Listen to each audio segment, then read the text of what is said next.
What a last couple days we've had as NBA fans. I would say 3 out of the 4 games we got in the play-in were absolute bangers. We're here to recap and talk about what's next for the eliminated teams. Fellas, how we feeling today? We feeling real good. We feeling like the NBA is the gift that keeps on giving. I'm right with you. I think the play-in has lived up to the hype. Obviously, we got some more in store to live up to, but I don't think we could have asked or predict for a better play-in, especially last night, because I think going into that we had numerous conversations about the minutes restrictions and the mindset or the purpose of behind it, because it felt like some teams maybe preferred just not to even be in the playoffs at all.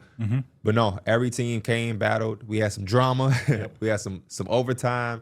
So it's been exciting, man. I'm super excited to talk about it, and it only makes me more excited for what's in store for the actual playoffs, because we are not in the playoffs. I know. Every team felt the pressure, and I thought there would be times where it was like a 10-point lead, maybe the game would escape. Every team felt like they fought back every time. I just want to give my flowers to Adam Silver and the NBA for just blessing us with this gift that they gave us, man. This has been such a fun experience over the last few years as NBA fans, just enjoying the play-in. Yeah, I'm not sure if Drop the Mic is there, but when you said 3 out of 4, Oh my God, Philly versus Orlando? isn't that Snooze crazy? fest. Out of all of the teams that had something to fight for, or I mean, I guess all of these teams have something to fight for, but my goodness, Orlando, I think out of every team that's in the play-in, was the most disappointing and could use the opportunity to kind of ease nerves by getting in there. It felt like they were a team that recognized they had one more shot to try to get in, if that makes sense. There was a lack of urgency. This ain't it. It ain't the end of our season just yet. We still got it, one more time. But that's 2 important games where they've had that energy, and it's concerning for me. And we've had this conversation about them all year long because we came in with expectations. Whenever you pay your 2 young guys, and Paolo and Franz, and then you double down on that by making another acquisition for a guy that is also making a large sum of money. And They also paid Jalen Suggs. Paid Jalen Suggs. Thank you. Dang, is there a world where all 3 of those contracts are not good contracts? I believe so. I think the only one is the one that they acquired in Desmond Bane as far as now when you talk about dollars and cents. Because I do think all of these guys are better than sometimes we talk about, because it's a team thing. Yeah. And there's flashes where, Paolo has his struggles, Franz has his struggles, and it is always hurt. Jalen Suggs is consistently hurt. But there is a world where these guys do have some value, but my goodness. I say all that to say, They strike me as a team that, like, in these last 2 games, so they lost the Celtics game, which was an important game for them because they would have been at home, and some of the standings would have been different. Then you have this game against a team that doesn't have Joel Embiid. Paul George looked really good, but he didn't have necessarily a great game. Great production game, but he looked good defensively. Announcer said way off, and I'm like, oh, he did a great job defending Paolo. Yeah, he did. Good. That was where he good. stood out. Defensively, he looked like the Paul George. Rookies in the starting lineup. Bono was starting. I mean, I know Drummond played majority of the game, but it felt like a team that doesn't like each other. It felt like a team that hears that their coach is on the hot seat, has no care in the world to save his job, to say, you know what, man, we don't want our coach to be fired. We're going to fight. You know what I mean? It feels like a team that has heard the expectations, did not meet the expectations, and again, don't care. And body language and things like that, like, we have talked about what major move should it make? Should it just be the head coach?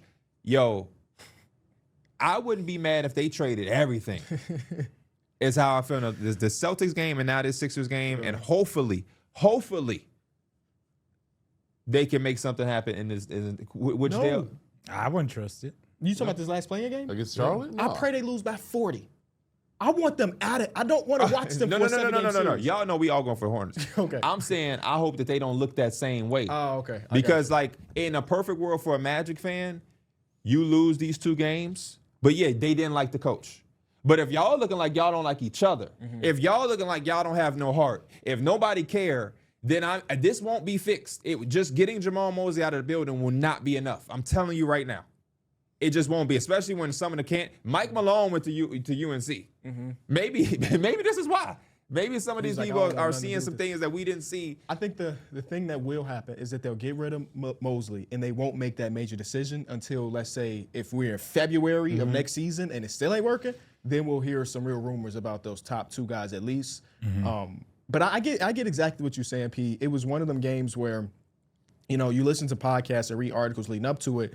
I mean, the Magic are favorites in this because, well, there's no Joel Embiid. Yeah, you don't have home court advantage, but that shouldn't be the main reason why you lose a game like this. And for them to come out as flat as they did, there were times that they felt like that they could get into the game, but Desmond down the Bane was stretch, trying his hardest. Desmond Bane was the only guy that really felt like he showed up on a possession-by-possession basis. The offense has always been very lackluster and very uncreative.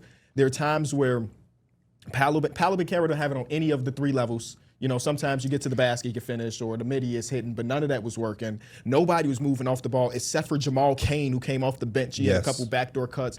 It's just ugly. Yeah. And if I have to watch them for a 7-game series, I'm going to be so upset because there's nothing redeemable about the season. And we got to call a spade, man. It's hard to win a lot of those basketball games when your best player cannot shoot the three ball. Best players. Yeah. All three outside of Desmond Bane. Only Desmond Bane. Jalen Suggs was 1 of 6. Yeah. Franz was 0 of 3. And Franz, or something. again, he got hurt too in like the end of that game. You could tell like he just wasn't able to get or be himself damn near all season. Yeah, there's some really bad ball stopper possessions from Paolo in this game. There was one where, this is not a ball stop, but one possession that stood out like crazy. The ball swung to him with 5 seconds left on that left wing.